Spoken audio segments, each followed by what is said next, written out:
दोस्तों, मेरा नाम अनिल है। मैं फिर से आप लोगों के लिए बेहतरीन म्यूचुअल फंड लेके आया हूँ। आज हम बात करेंगे टाटा स्मॉल कैप फंड। केवल ₹1000 जमा करने हैं आपने और आपके बनेंगे करीब-करीब 4 करोड़ रुपए।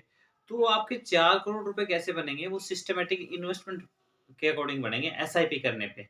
तो आपने करना है टाटा स्मॉल कैप फंड में एसआईपी स्टार्ट करनी है। बहुत ही बढ़िया बहुत ही बेहतरीन म्यूचुअल फंड है ये रिटर्न देने वाला। 30 जून 1995 को स्टार्ट हुआ था। काफ़ी पुराना फंड है और काफ़ी बेहतरीन फंड है। एनएवी की बात करें ₹35, रेटिंग की बात करें 4 स्टार है, फंड साइज की बात करें तो 5,819 करोड़ रुपए है। फंड साइज बहुत ही बेहतरीन है और बहुत ही अच्छा रिटर्न दे रहा है। और होल्डिंग की बात करें 53 कंपनियां हैं। 53 में से 4 कंपनियों का नाम बता देता हूं। मैं उन लोगों के लिए वीडियो बनाता हूं जो लोग बिल्कुल गरीब हैं, जो लोग पैसे को जमा करने का सही ढंग नहीं देख पा रहे और उन्हें मिल भी नहीं रहा। आप ये fund Tata small cap fund phone पे से, ग्रो ऐप से, जहाँ से आपको बढ़िया लगे या जो भी एंजल वन वगैरह जितनी भी एप्लीकेशन है, सभी पे आपको ये मिल जाएगा आराम से। और मैं उन लोगों के लिए वीडियो बनाता हूँ जो लोग कहते हैं कि म्यूचुअल फंड बिल्कुल बेकार है। म्यूचुअल फंड सही है, अगर आप सही फंड को चुनते हो तो आपके पैसे 100% बनते हैं। बढ़िया रिटर्न देके जाता है आपको जो म्यूचुअल फंड जिसमें भी आप पैसे लगाते हो। पर आपको एनालाइज़ करना है कि उसका फंड साइज़ कितना है, एयूएम कितना है। 1 लाख से ऊपर का अगर उसके पास एयूएम है, 1 लाख करोड़ है, तो टेंशन लेने की बिल्कुल भी आपको ज़रूरत नहीं है। अब कई लोग कहते हैं मेरा पैसा डूब जाता है, तो मेरे को एक भी बंदा दिखाओ म्यूचुअल फंड में, मेरे पास स्क्रीनशॉट भेज सकते हो आप। पर एक भी बंदा दिखाओ कि वो ये कह दे कि मेरा म्यूचुअल फंड में पैसा डूब गया। डूबता नहीं है। यूनिट होती है, जैसे 35 रुपीज़ में आपकी 1 यूनिट है।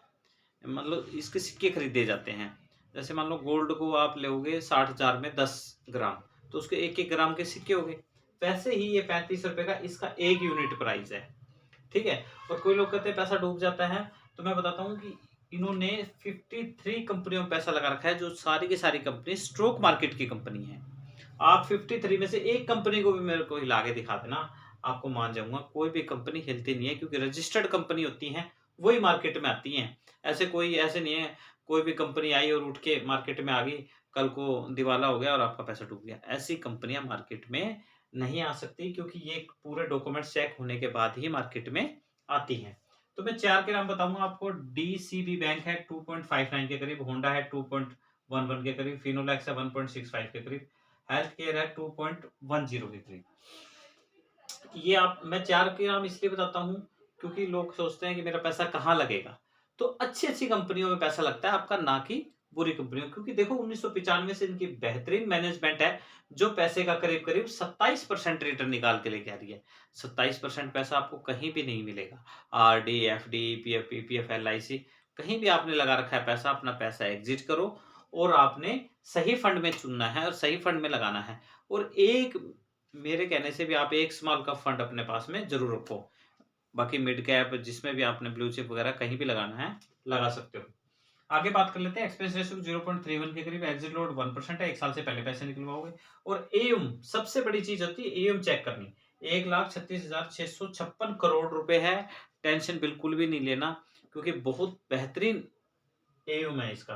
क्योंकि 1 लाख करोड़ थोड़ा नहीं होता, बहुत ज़्यादा पैसा होता है। इतना तो पैसा बैंक के पास भी नहीं होता, जितना इनके पास में खाली टाटा स्मॉल कैप फंड में है।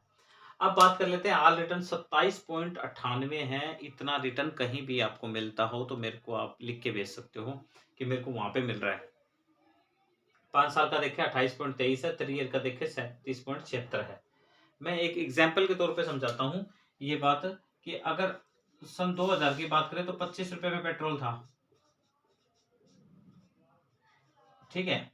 और वही आज के टाइम में 100 रुपीज है। तो आप सोच सकते हो कि कितना परसेंट बढ़ा। 75%। क्या हमारी इनकम बढ़ी? क्या हमारी सेविंग बढ़ी? क्या आपको जो सैलरी है उसके अंदर 75% इंक्रीमेंट हो गया क्या? जो अब 25 रुपए थी उसकी वैल्यू 100 रुपए हो गई आज के टाइम में। 75%। पर मार्केट के अंदर किसी ने पैसा लगाया होगा, उसका 100% बन गया होगा 75%। 25% उसका पैसा था, आज उसका अगर देखोगे 75%। जिस भी म्यूचुअल फंड में लगाया होगा, अगर उनको नॉलेज है जिसके अकॉर्डिंग, मान लो आपने एसबीआई के लगाया है तो एसबीआई में बना होगा, एचडीएफसी में लगाया तो एचडीएफसी में बना होगा, अगर टाटा में लगाया तो टाटा में बना होगा पैसा। पैसा बनता है टाइम के अकॉर्डिंग। टाइम सबसे इंपॉर्टेंट है। अगर आपका टाइम वेस्ट हो गया, फिर कोई फ़ायदा नहीं है। वेस्ट का मतलब कई लोग सलाह देते हैं कि सर म्यूचुअल फंड में पैसा तो नहीं लगाना।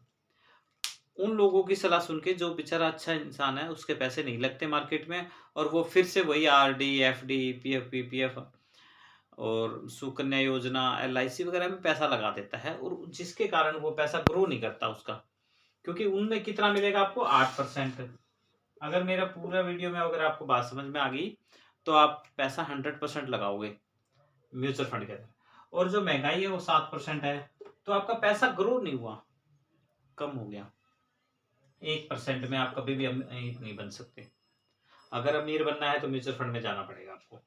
अब बात कर लेते हैं केवल 1000 रुपए। आज के टाइम में हर इंसान को 15,000 रुपए, 10,000 रुपए, 15,000 रुपए, 20,000 रुपए दिहाड़ी मिलती है। अगर वो अपना 1000 रुपए भी सेविंग कर लेता है, तो आने वाले टाइम में अंदर में वो 4 करोड़ रुपए आराम से इकट्ठा कर पाएगा। अब उसके लिए करना क्या है, 27% का रिटर्न है, 26 साल, 1000 रुपए की एसआईपी करनी, सिस्टमेटिक इन्वेस्टमेंट प्लान। अपने आप मंथली कटेगा, आपने डेट चूज करनी है और 1 महीना नहीं भी होती तो भी कोई दिक्कत वाली बात नहीं, नेक्स्ट मंथ भी 1000 रुपए कटेगा। 26 साल आपने पैसा लगाया, 3,12,000 रुपए आपके जमा हुए, 4,69,09,112 रुपए बन गए। पूरे जीवन काल में 4 करोड़ छोड़ो, 1 करोड़ भी नहीं बनेगा, 1 करोड़ छोड़ो, 50 लाख रुपए भी नहीं बनेंगे।